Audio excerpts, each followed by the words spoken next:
Welcome to my level. My name's Arturo Rico, and today I'll be doing a walkthrough of Border Town. This is my first level for the game, and as you can see, let's just get started.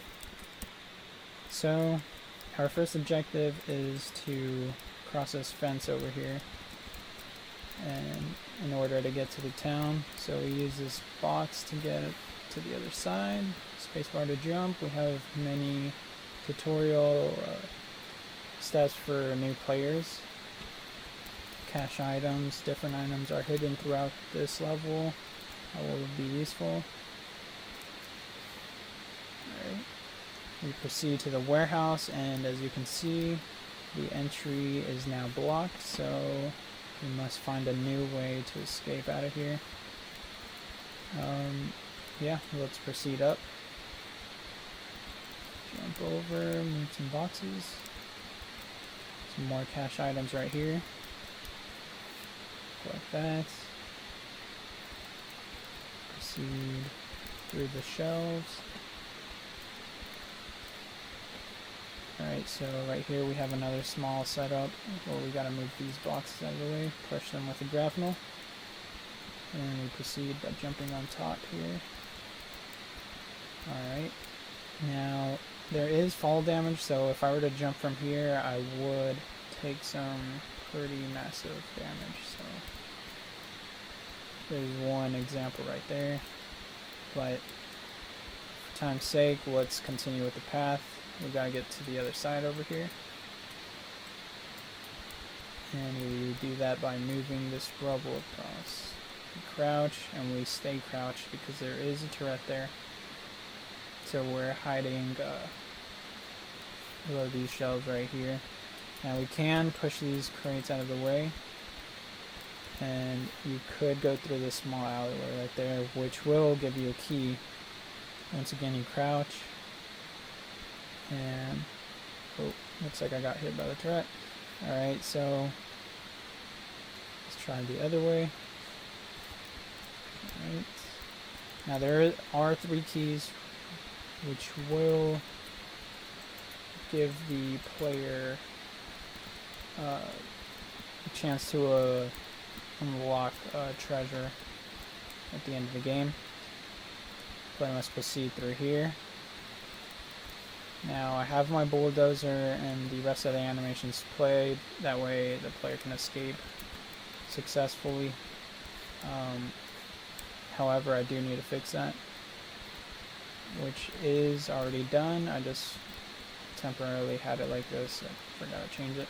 So player must come up here on top of this building, and we have 3 pressure plates that the player needs to activate in order to find the hidden bunker. So we use one right here. Again, there is fall damage, so players must be very careful. Alright, so move this one right here. Move it along. And we get the second plate. I need to clean up the colliders for this, but they do work. There we go. And the final pressure plate, which will be right here. We use this box to get it up on there. Ooh. Okay, so there is a sound issue right there, but as you can hear, the bunker is now open. Players must find their way down. Oh. And there is a small turret there. However, there are other setups over here where the player can get the key to get the forbidden treasure, but we will continue with the main path right now. This is the asset that I'm going to use, E to collect. And the statue falls. Again, this one needs to be fixed, but it will fall down, and The asset for this level will be the ability to push the bulldozer ahead with the new grapnel upgrade, as well as push the statue forward with the grapnel upgrade, as well as these. These are more heavier objects, so the player must kind of push through, and the full gun trigger is right there. There we go. And once all 3 keys are picked up, that will open.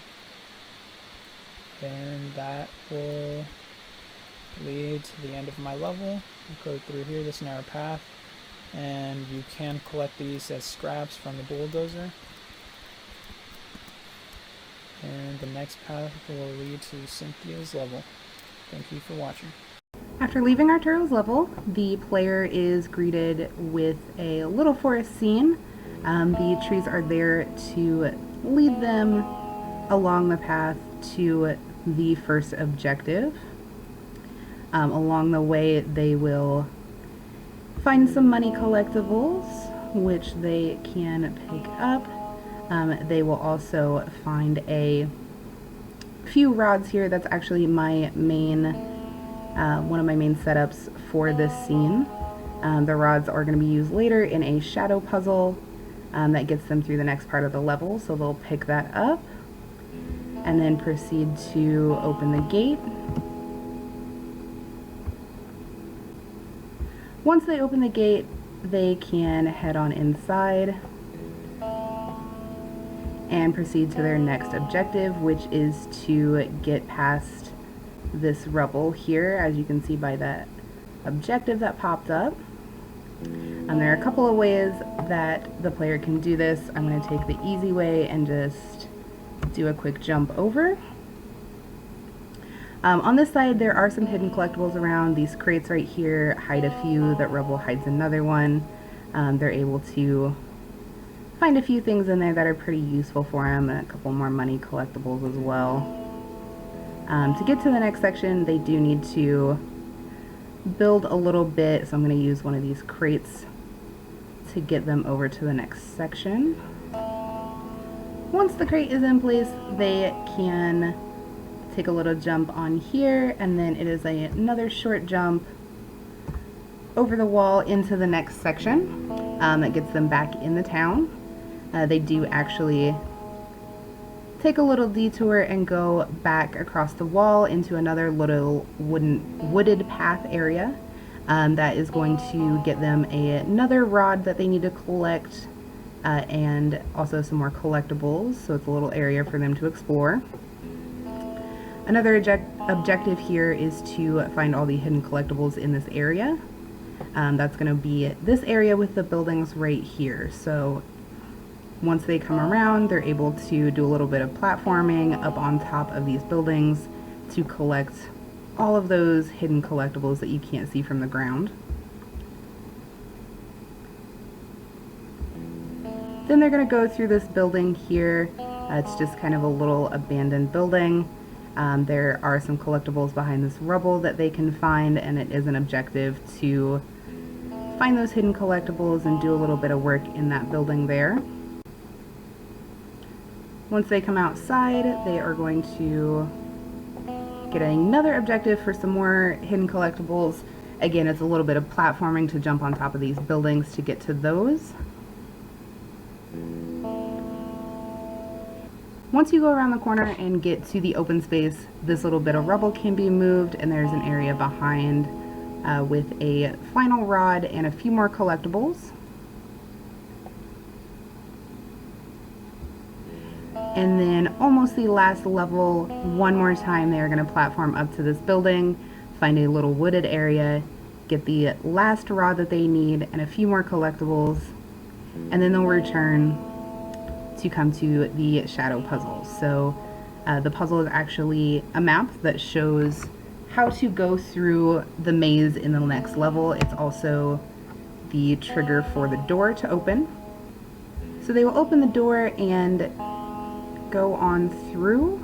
It's a little bit of a surprise drop here down the stairs, but once they do get to that area, they will take the stairs down into the warehouse maze.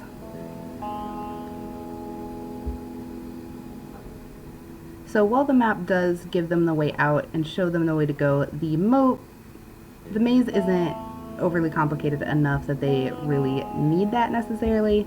It's just kind of a little extra reward for finishing that puzzle.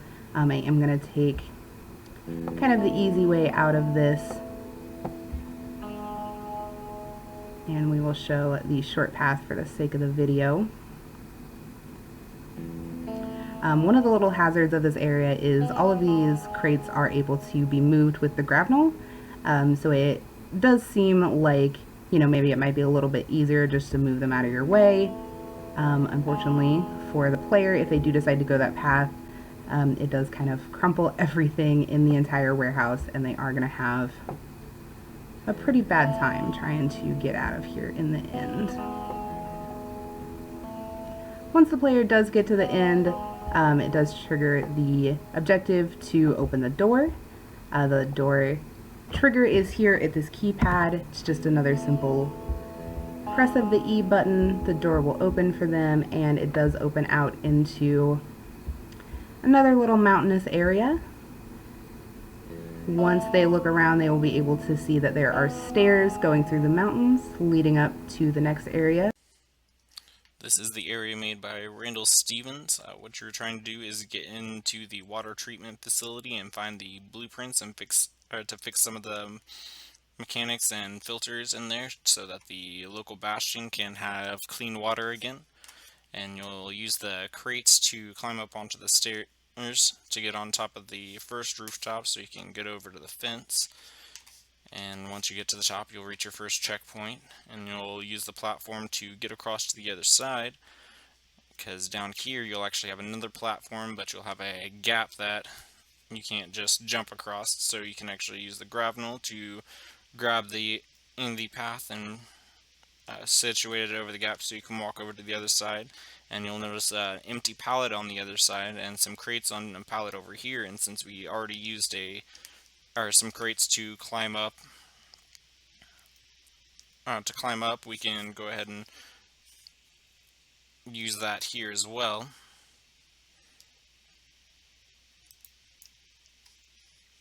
And just putting the crate on top of the pallet, jumping up here, doing a little bit more climbing to get onto the next rooftop, and you'll see that there is a path on top of the roof up here. If you do a little bit of climbing, you can get on top of this roof and grab this pathway and just drop it off down there, so you can use it to cross this gap and get through the open window into the facility, which is where you'll reach your next checkpoint.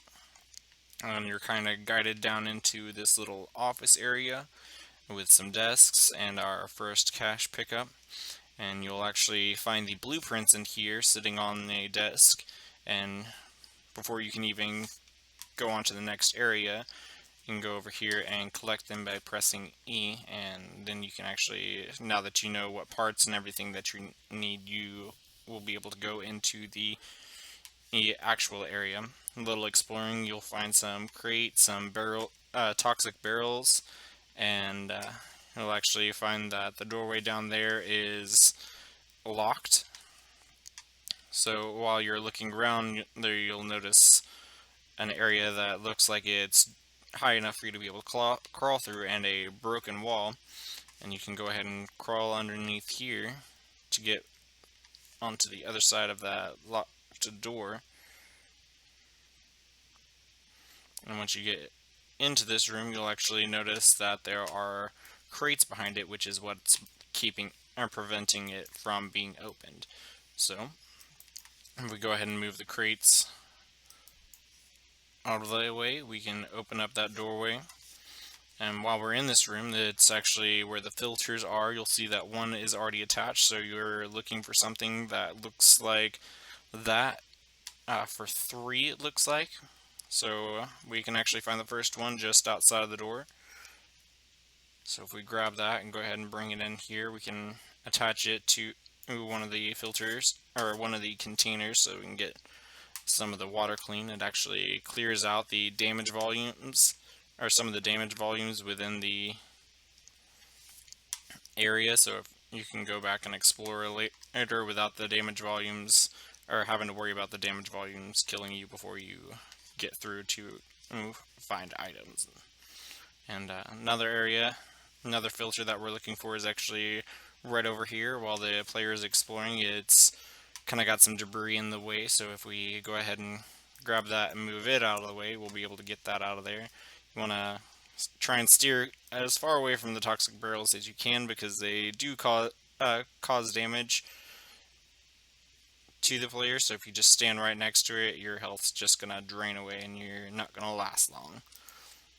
But we can go ahead and get this next filter over here, crawl underneath the stairs for a little bit of a quick part. Grab our filter and take it back into the filter room.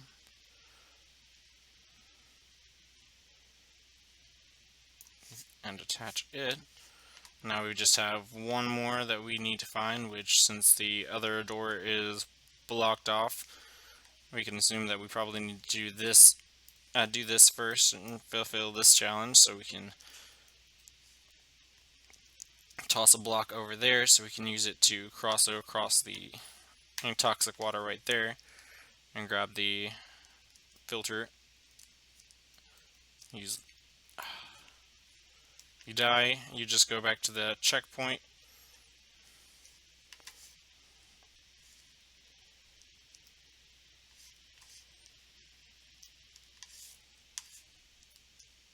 And you've got to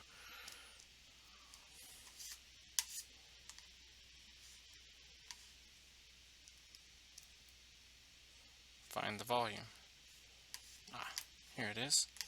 Landed right beside us. So if we just go ahead and put that into, or toss that into the filter room, we can pick it up and toss it in, clear out a little bit more of the water. And since this area, or since that's all cleared up and the only other doorway was the one over here that was blocked off, we can go and see if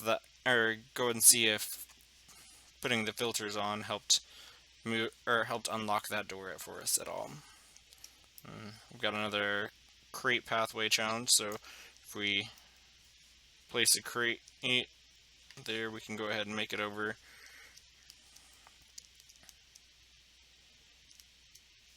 to this doorway, and it looks like all of the volumes are gone, so we can go ahead and open this doorway, come in here.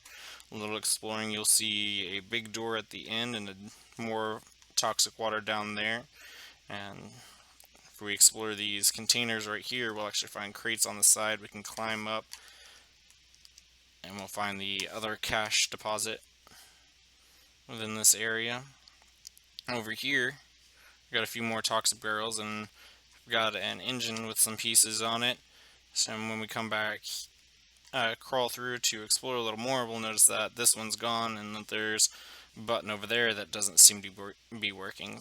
So if we explore a little bit, we can find the piece that actually goes onto that engine.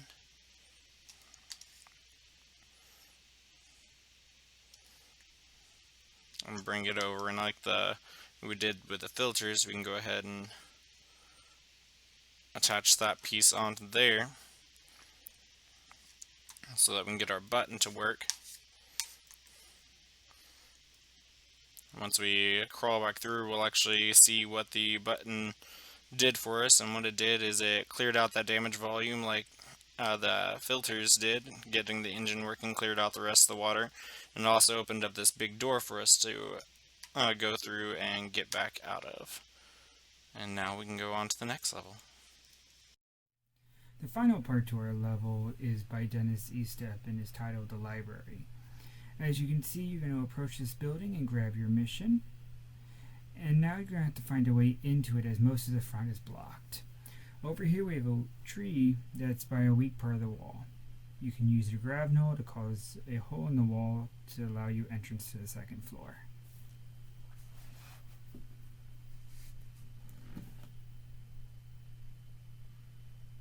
Once inside, we're going to have to unlock this door. The lock and key method here is a turn wheel that, when touching the door, causes it to open. Once inside, we are going to use the grab knoll to move the blocks in place to allow us to jump over the bookcase.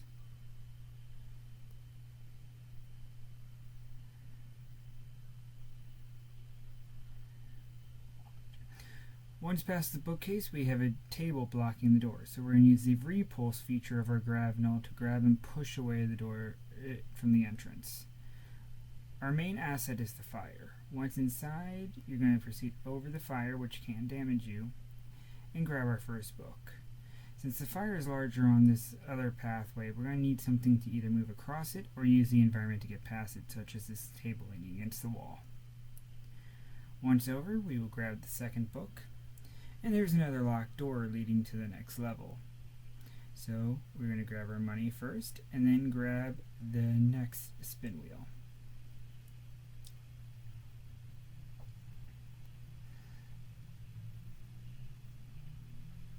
Again, touching it to the door unlocks it and allows us to proceed up the stairs. Once up the stairs, we're going to be going through some movement mechanics. First, we're going to use our repulse to move these boxes out of the way.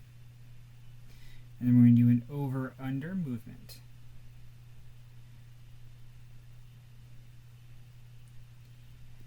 Once in the next room, we're going to be using our next main mechanic, which is using the bookcases to form a bridge over the fire.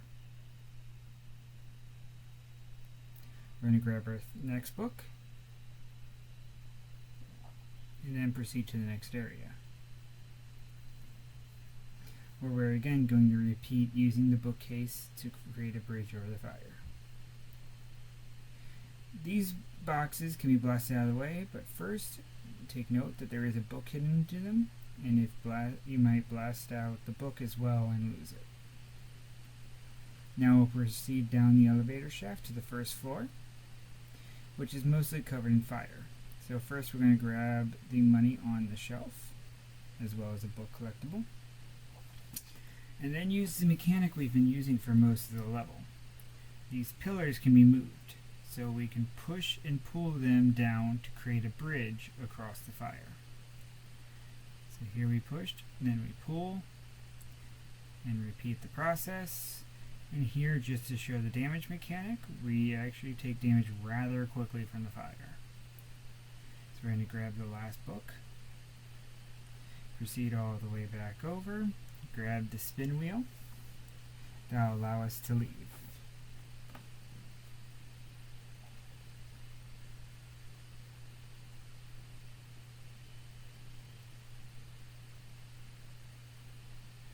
Once outside, you'll see a giant staircase with a button. We're going to proceed over and activate the button with the E button, which will move the stairway into place. We can then proceed up the stairs towards our exit.